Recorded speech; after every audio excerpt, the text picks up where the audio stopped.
Hi, I am so excited to introduce my guest, Sarah Siegand, today. She is a friend of mine that I've known for several years, and we were just trying to remember how long ago that was, when it was exactly we met. But it was through the Safeguard Alliance, Yes. which is a coalition put together by the National Center on Sexual Exploitation. So we met through that several years ago and have just crossed paths quite a bit over the years. So I've been very impressed with her passion and her diligence and helping children be safe from online exploitation.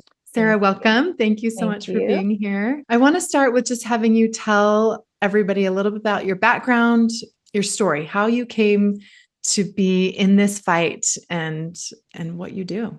Yeah. We started Parents Who Fight about 10 years ago. The story goes back probably 11 or more because prior to starting it, we just had I'm a mom. I was working at a nonprofit, but I had kids in elementary school and they were coming home talking about things that kids were saying that were like, that's like really explicit. Like, what are these kids watching? So it was like a little bit of a trickle in of caution. And then one day my first grader just, blurted out some words he didn't know what they meant that a kid had told him about. And I was like, that kid is watching pornography, which I was pretty prepared for, like, I'm going to have to talk earlier than I feel comfortable. I did not think it was going to be first grade. At that point, I didn't know about like good pictures, bad pictures, or anything. It might have even not been quite finished yet. So that first, couple of months after that, I was like, where can I find support and help and answers? I truthfully wasn't too worried about my child. In our home, we were very locked down. We had Yeah. one computer, but just knowing like my community, my child is in this school all day with kids who clearly have a different setup at home.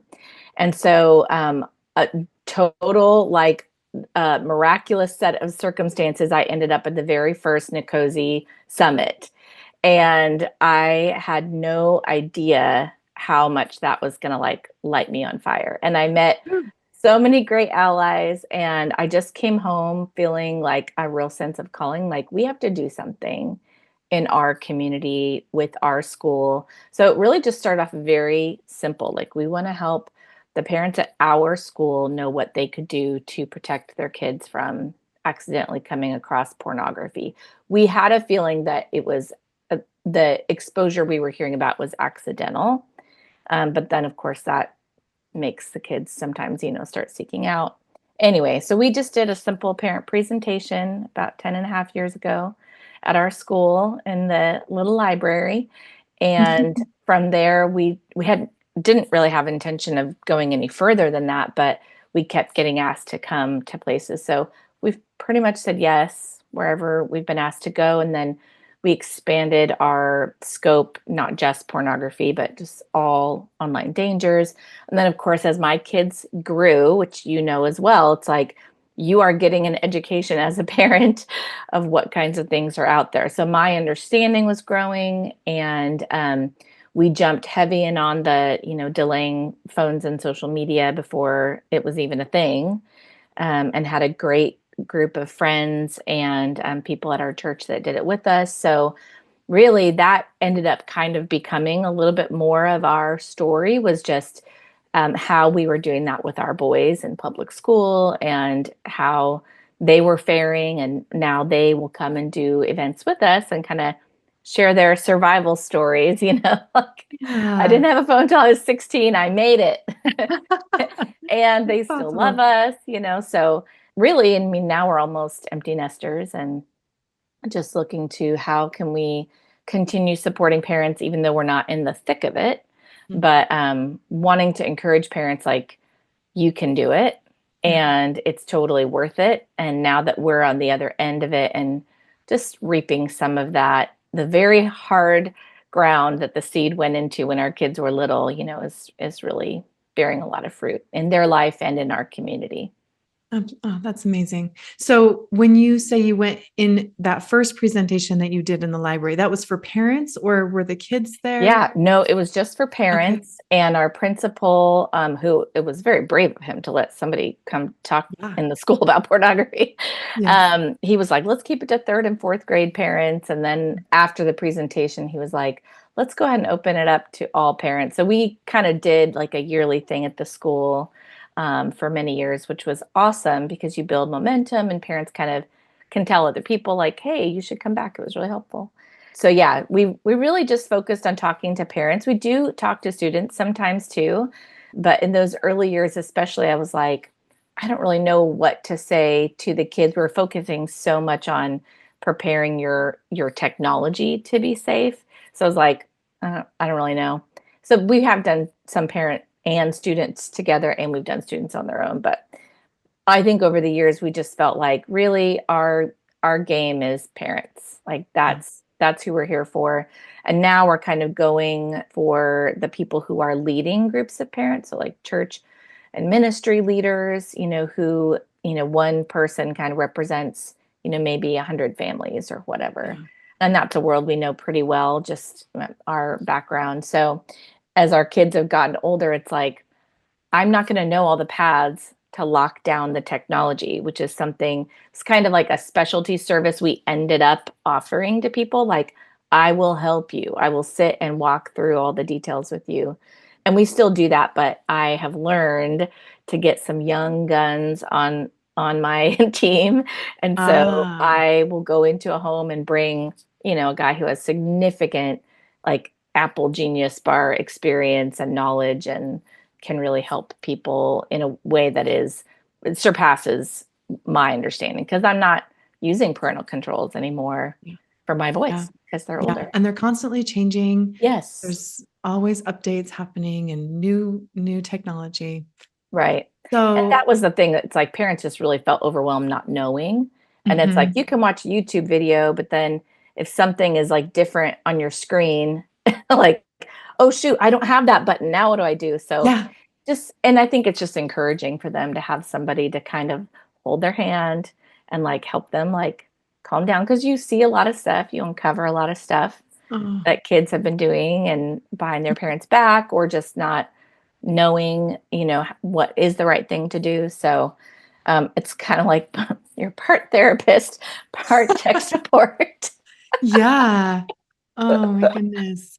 So So when you say we, you talk about bringing in the expert, but who else is the yes. we? Who's on your So my team? husband and I have been the founders from the beginning. So Okay. I do a lot of like the public speaking, but he's like the engine behind, the sail or the boat that's cruising along. Sounds But like a great team. yes, I'm very thankful because, he obviously has another career also, but I think doing it together has really kept our hearts tender to each other because we're both intercepting difficult things and it was helpful for us to, as we parented our boys, for us to do Mhm. it together because we were both in the know about Mhm. what all was happening. So we've been married 27 years. So you learn to like lean into your strengths and not try to take over. Like, I don't know how to pack all the stuff. I'm not good Mhm. at that. He Mhm. does. That's what he does. And he loves to talk, but he's not good at timing himself, so he's not up there with the timer. So yeah, and just to have our boys along too, it's like it's really something that our has been a great gift to be able to do it together as a family. So, what kind of progress have you seen over these last 10 years since you started and Yeah, that I think those first scary words that your kids came home with? right. I think at first people really didn't know that there was a problem. I felt like I was doing a lot of convincing, and Yeah. I would literally have to like take their phone and type in something and show them how easy it is to get to stuff. And then I think we kind of hit a spot where it was like people were like, okay, I'm aware of some things. I want some things in place. I'm good with it. I think now that there are, 2 million apps in the App Store and things have felt like they've kind of gotten away from us as parents, where it's like, If I think parents feel a little bit more overwhelmed now because they know a lot more. There's a lot more scary stories. A lot of kids have lost their lives. And so the heartache is much more visible, even if it hasn't happened in your home. So now I think the challenge is really helping people know that there is hope, and helping them see a path forward, and taking the next right step. And that is part of why we bring our boys, when we can, with us, because I think their story, is helpful for parents to hear, that especially our oldest, it's like, he didn't love the rules. He's Mhm. not a compliant child. There was a lot of conflict, because if you think, oh, well, that works for them because they've got a golden child, they can do it. I can't do that. It's too difficult. It's like, if you hear, especially Gen Z, if you hear them say, like, I fought it, I hated it, and now I'm so thankful for it, Mm. that voice carries a different weight than me saying it. Yes. And I think parents right now really need to hear from those Gen Z kids who have kind of come out of the funk. Hmm. So parents just need hope. Yeah. And I think we also have learned that less is more. So Mm. we can't just have all the technology at our kids' fingertips and think that it'll probably be okay. And I think a lot of people are simplifying and waiting. So that's Mhm. good. That's really, it's like, that age old expression. It's like the best tool is OFF. Just turn it off if you can. Yeah. Delay if you can, because you just have to give yourself a simpler path forward. Yeah. Yeah. It can really become like a part-time job managing all the technology in your home. Yeah. Yes. If you have more than two kids, I mean, even two kids is a lot. That's what we had. Mhm. But if you have, we had two, so it was like phone at 16, social media at 18. Is like, we had a few intense years where they were kind Mhm. of both coming in. Mhm. But people who have kids with a wide age range, I know that's your family dynamic. It's like, Yeah. you're in that game for a very long time, and there's Yes. no reinforcements coming. It's like, as parents, you just get older, you get more tired. So I think it's actually one of the most beautiful things I've seen in some of the homes that we've been in, is the people with a wide age range of kids, Mhm. and the ones who are, in college, coming back and really helping the Oh, parents. They've got eyes on the younger siblings, and they're like, Mom, she's got to burn her phone. I know it, and they're like, let me help. Like, they're actually like, let me help you set up the router, because they've yeah. just got the skills for it. Mhm. So that is one thing I would encourage parents of older kids. It's like, if you can get your oldest ones through, hopefully they'll love you enough to come back and help you with Yeah. the younger ones, because they have a knack for it. They have a capacity for it. Yeah. So Oh, that's a great idea. So, and one thing that I find that's hard as a parent is that I think, okay, our rule is no screens in bedrooms. And I right. think I should be able to say that once and like everybody just always knows. I'm constantly having to reinforce that. And it's not like my kids are intentionally trying to be disobedient, Right. but they just forget or whatever, or they're distracted, or they happen to like have their phone in their pocket when they walk into their room, and Right. then they get a notification. And anyway, it's even that little one simple rule is hard to keep up with. So Yes. what would you say to parents who do have children like your son who was a little bit less of a rule follower? Well, for us, the thing that helped tremendously was, whenever he lost his screens, and that was often, Mm. he had things to pour himself into that were really healthy. So, for example, I remember a long season where he had lost, privileges, and he pretty much didn't have anything except for a guitar. And Mm. whenever I could hear the guitar playing in his room, I knew his mind and his heart and his body were in a good place. Yeah. He played sports. That was super helpful. He was very involved at school and at church.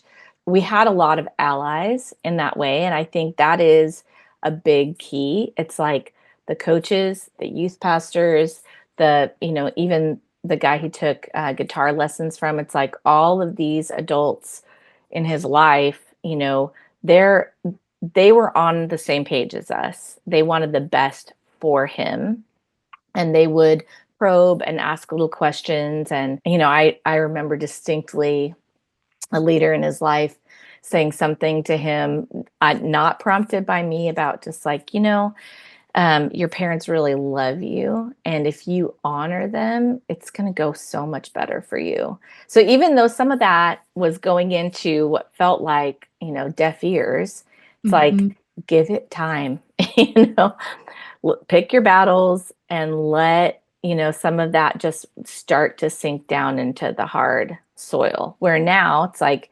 I'm the first one that he calls when he's facing something he doesn't know how to do, or is, up against something difficult. So it Yeah. it is a marathon of love, parenting.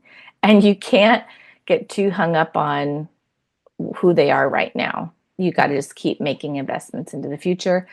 And we always tell our, when we do our sessions, we're talking to parents about the 5 phases, and the last phase is release, which is like so scary. It's like they're sleeping with the phone in their room in college.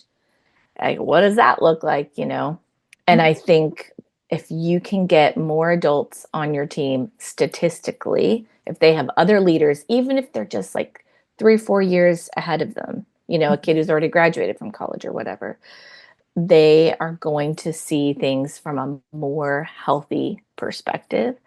And that's certainly been the case with us. And now he is regulating his own screen time, and he's more aware of the kinds of things that trip him up. So we're not having to do that anymore. But Wow. our relationship is still intact and there, because we didn't give up on him when he was so hard. And we kept just kind of sending him to other people to speak wisdom, like, Yeah. go talk to your mentor about that. Yeah. So I love how you call it the marathon of love. I think that's so beautiful.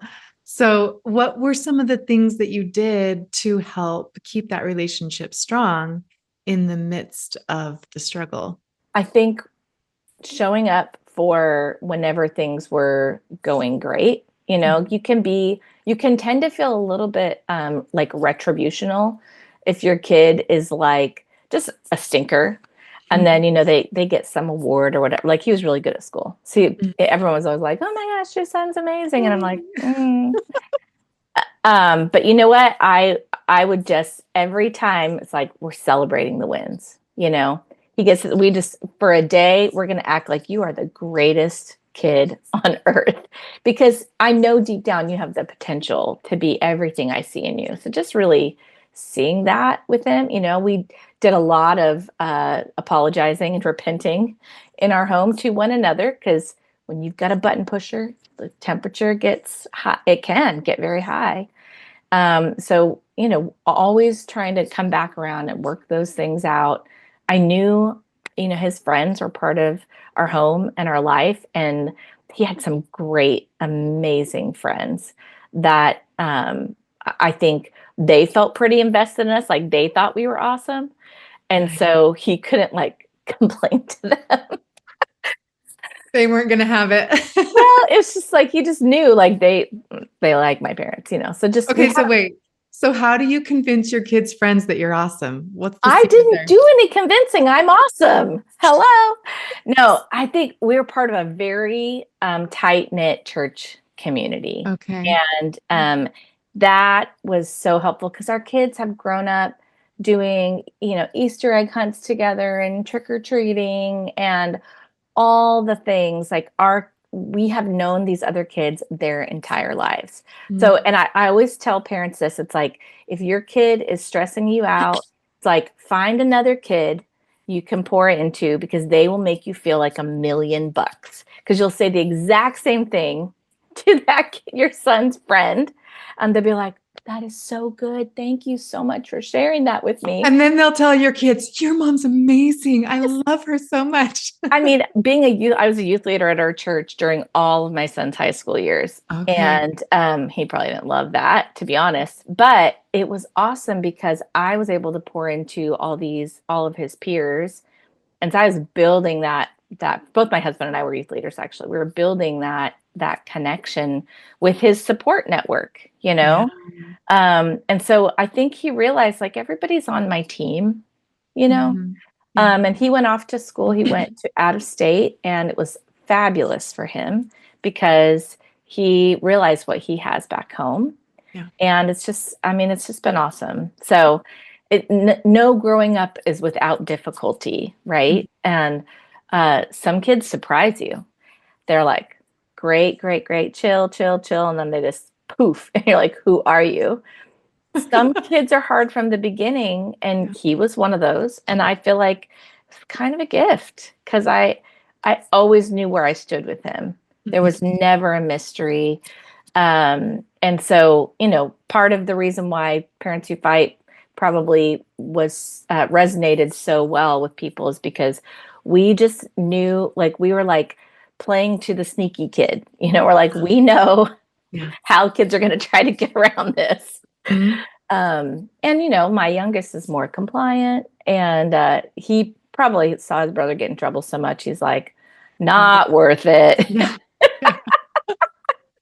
Totally. So Oh, it's tricky putting technology in the midst of a hard yeah. relationship with your kids, but also it is a reason to really make sure that you are ready for that technology coming in. It's like, I love Better Screen Time has a great checklist of like, for your kid, am I ready for a phone or social media? But they also have the parents one too. Mhm. And so it's like if you're going through difficulty in your marriage, if you're facing financial hardship, like if there's a lot of stress in your home, that's not a time you want to bring addictive technology into the picture. Yeah. And I would say a strong willed kid, can be just really stressful. So that helped us. We had, we were not sorry at all about all the things. So, for example, we still don't have a smart TV. Mm. And our boys have said, when are you guys going to get a smart TV? And we're like, when you guys are long gone. Like, I just knew that was not, I did not need another Battlefront. No, I don't need it. And I didn't feel bad about it. I wasn't like, oh, what am I missing? It was just like, this is great. One less thing to fight about. Yep. So I think we were pretty motivated from the beginning, knowing that there was a lot riding on us, doing it well, doing it in community, having partners, having lots of team members for Yeah. my lovely children. So, Yeah. Oh, that's so great. So, okay. You mentioned 5 phases. Is that what yes. you said? Can you tell Yeah. us what those are real quick? Yeah. So the first one is one that all of us are in and we never get out of, which is modeling. So, how you use technology impacts how your kids use it. And there's a great video I show whenever I have enough time to show it. It's like 7 minutes long, but you can Google it. It's Google Molly TED Talk 7 years old. And you will be absolutely convinced that you need to be really mindful of how you use your devices around even the youngest of kids. So that's the first one. The second one is delay. I would say this is the cheapest phase and the easiest because all it requires from you is your tenacity to hold your ground and find some partners. And so you're waiting on all addictive technology, even YouTube. YouTube for us was you can use it on a browser with Covenant Eyes. So I can get some periodic check ins. You can have the YouTube app when you're 18 years old. Yes. So this is how we made 18 really big for our boys. We kept certain apps from them. We're like, no, it's not appropriate for you to have that. And when they, on their 18th birthday, got to download all these apps their friends had for years, I mean, we're talking not even like things that are like patently dangerous, but like Uber. I was like, Mhm. you can have that when you're 18. And they're like, I can order a car. The fanciest A thing. So big anyway, deal. yeah. So it's like you can have the YouTube app when you're 18. So, delaying all addictive media and having a game plan for what that trajectory is going to look like. The third one is to protect. So, whatever technology you do have in your home, whatever is at your kids' fingertips, you need to know at least the fundamentals of how to protect that device and start working on your ninja skills. Mhm. Because you do have to get very good at understanding, like, what is a VPN? How would a kid use it to get around stuff? How would I use it to put on something like Bark? You've got to Mhm. understand some fundamentals. And then the phase after that is monitoring. So, like, I'm not blocking everything from you. I'm not shutting off the entire internet from you. I'm letting the leash out, but I'm getting a report of where are you strong and where are you weak.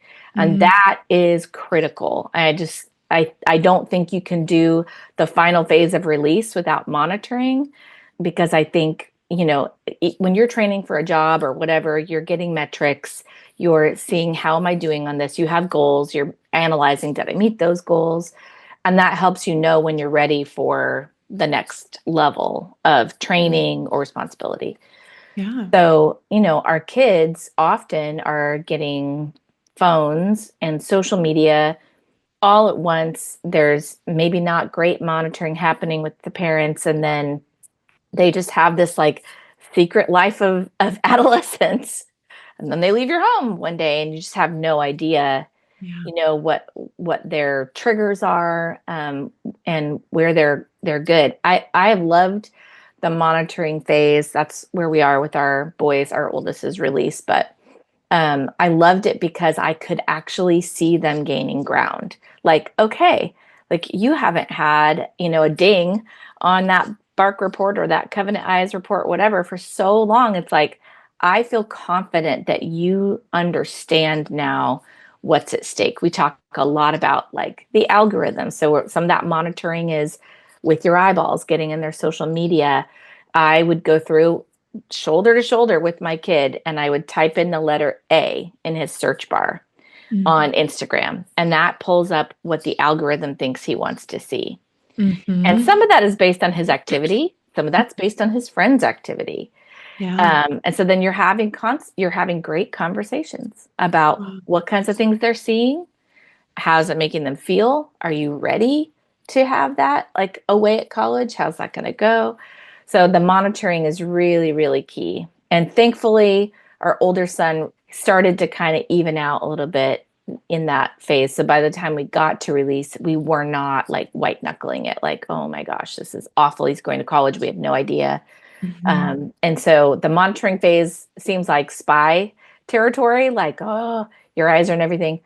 It Yeah. actually can be designed to really grow your confidence that your kid is learning and progressing in their responsibility and their sobriety. Like, I Yeah. now understand that 2 hours on, whatever video games is not good for my brain.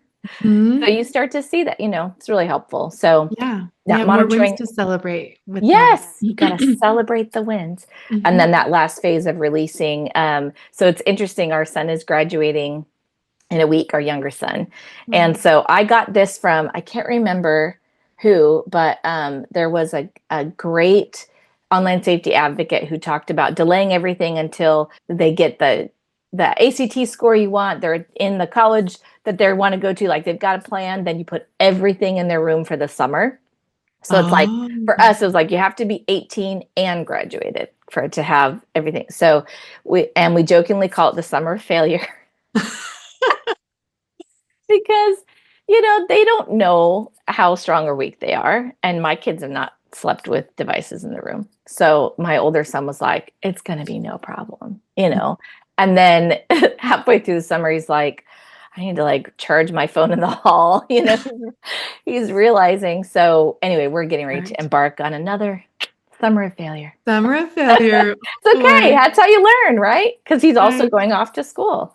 Yeah. And I'd rather that, have them fail at home. yeah, so we can talk about it. And so he can kind of see, Mhm. like, how is this going to go and what tools do I need?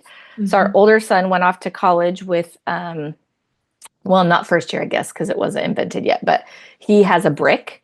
And so that's the thing that you can like tap your phone to it and it turns the distracting apps into like they don't work. Oh. And it's something that college students invented so that they knew my parents can't monitor my screen time anymore. If I put screen time settings on my iPhone, I know the code. So like Yeah. there's no point in that. But this is something you can tap it and then walk away and go study in another building, and you can't get those apps back till you walk all the way back and untap it.